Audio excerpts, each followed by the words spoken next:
Hello and welcome, Talking Really, and today we're going to try and answer a question from a viewer, and it's going to be all about the DWP Compliance interview.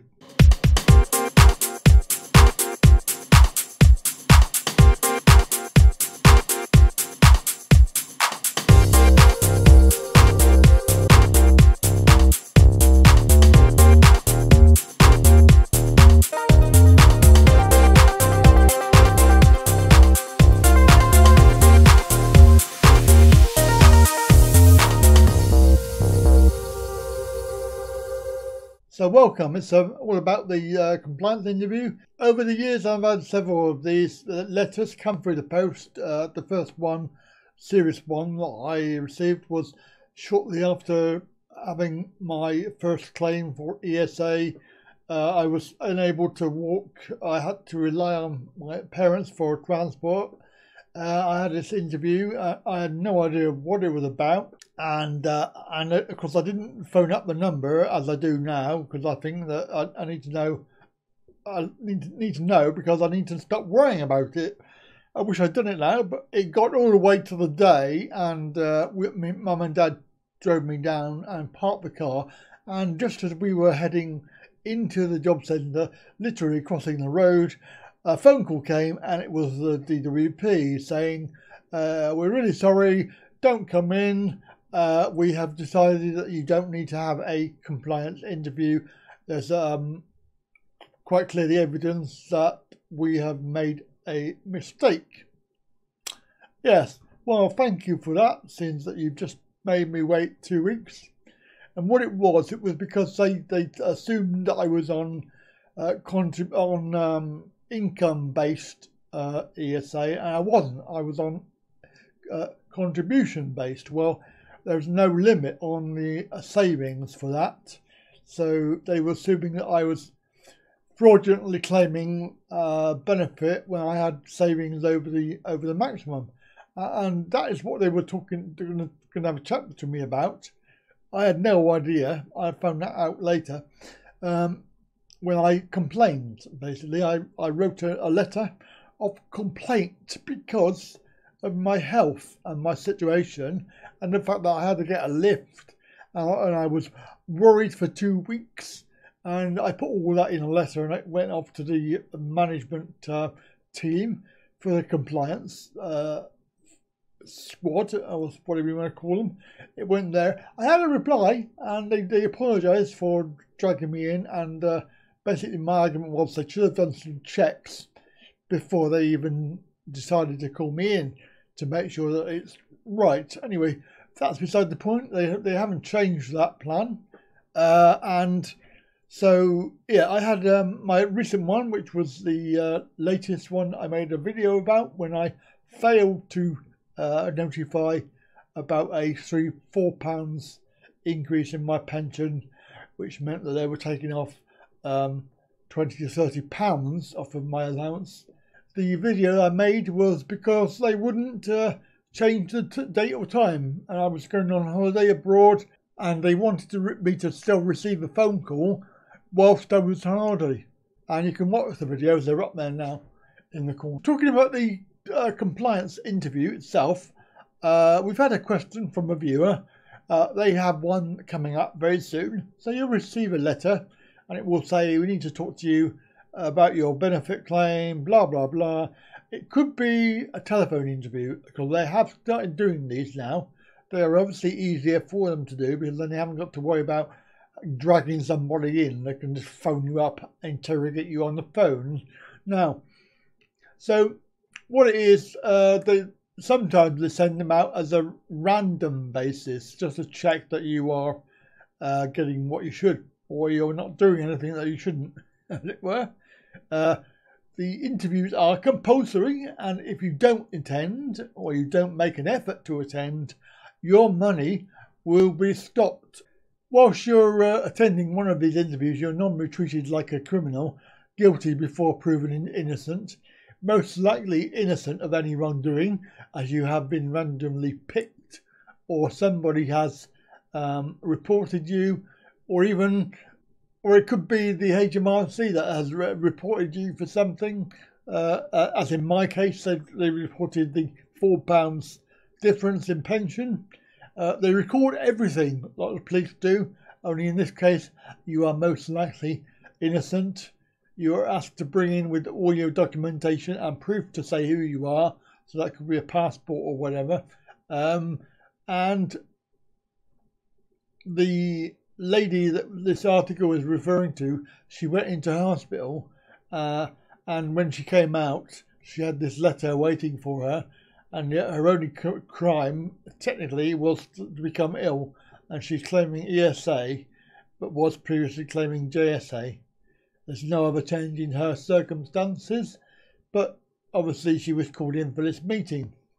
Now, the issue is with these things are, this lady managed to get through. She was compos mentis, so she was able to deal with this, but some people out there will be panicking, they'll be stressed out, they'll be probably suicidal as well, because it is quite stressful, because in the letter they don't actually tell you what they're going to accuse you of, so you have no idea. You cannot prepare, and unless you phone up, you will never know.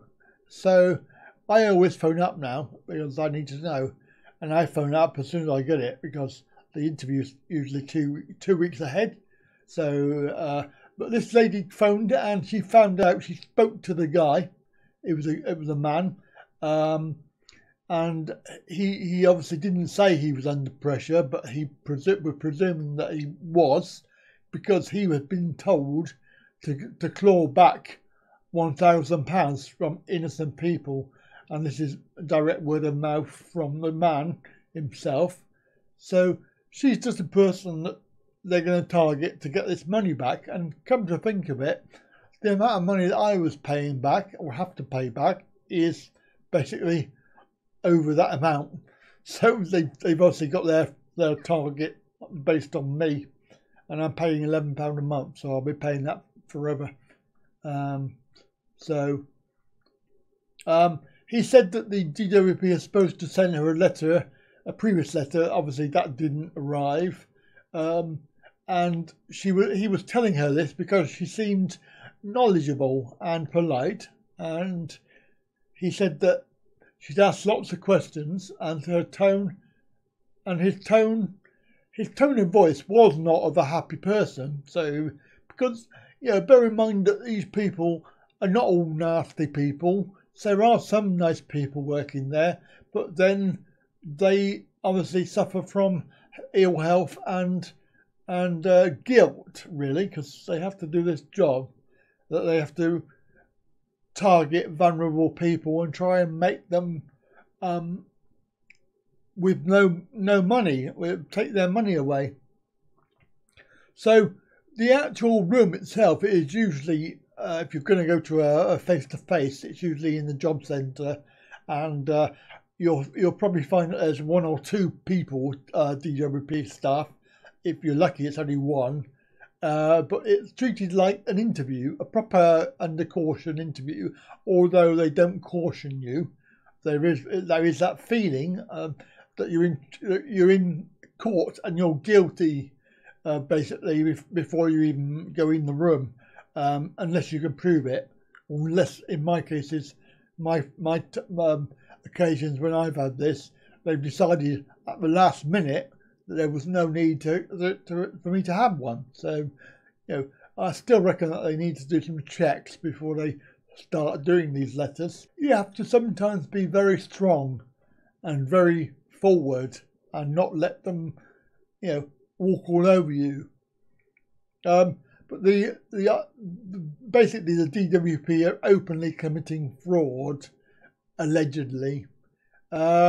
It's like demanding money with menaces. No, they are trying to do put a vulnerable person in an interview hosted by one or two workers who will try and get you to agree to anything just so you can get out of the building. And of course, the money will stop as soon as they find you guilty. And of course, you could lose your home as well. Obviously, the main reason for a compliance interview is to chase up fraud. But when you think about the amount of fraud that there is with benefits, it's so minute, it's unbelievably small, and they have a whole department for this. It does make you very suspicious why they're doing it. And we all know why. They want to claw back as much money as they can from people that can't fight back. So if you are going for this interview and you have a telephone interview, then obviously what I did was I used my computer and I recorded the conversation for future use. After all, they record the conversation at their end. I didn't mention it, but basically, who cares? You know, they can do it, so can I. Whether it's right or wrong, it's tough really, because I've got backup. I know what was said. If there's anything comes of it, then I can prove what was said. But I will say to you that when you answer the question, answer them concisely. Don't go overboard. Don't offer up information. Don't get confused either. Try not to give stuff away by rambling. So don't ramble. Try and make sure that you listen to the question, think about the question, and answer the question concisely. So you give the answer that they want, and don't be pushed into answering questions. Just say, I can't answer that, or I don't know the answer to that. If you're not sure, then please can I have a question again? Make sure that you give yourself time to think, and please don't say the first thing that comes into your head. Think about it first, because they will be recording it and writing it down, and they're looking for any errors. So if they say to you, you claim benefit, like if I'd have had this interview, they would have said, right, we've just been told that you have a £4 increase. Why haven't you notified us? Well, the answer is, I didn't know I had a £4 increase. The first I knew was when you told me I had.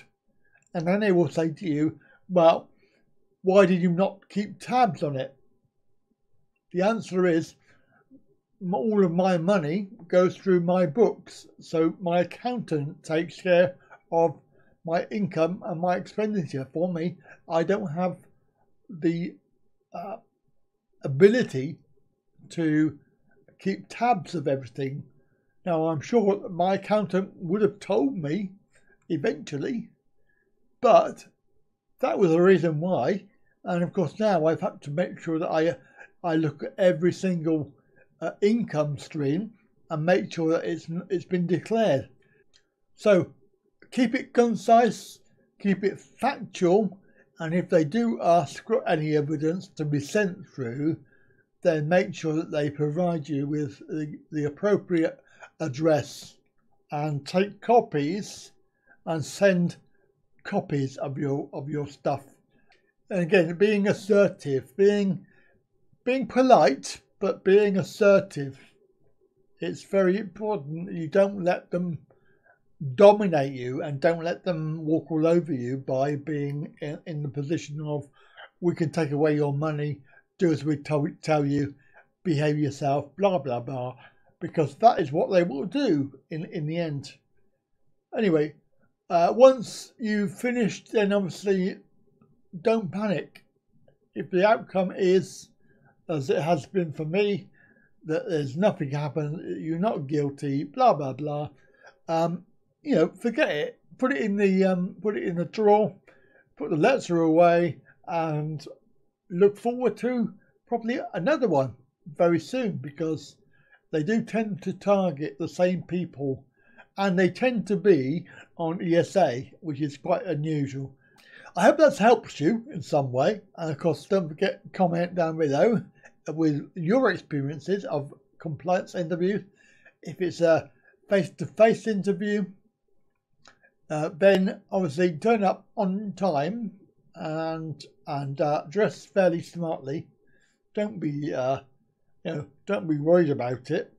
And again, the same rules apply. Keep calm, listen to the question, think about the question, think about your answer, and then speak concisely. Overall, don't panic. It's usually nothing to worry about, and you may find that when you phone up the office that they will decide that there is no need for you to come in or listen to a stupid phone call. So I do recommend calling them and just ask politely what it's all about, and if you could deal with it there and then. Right, thanks for watching, and I'll catch you again. Bye for now.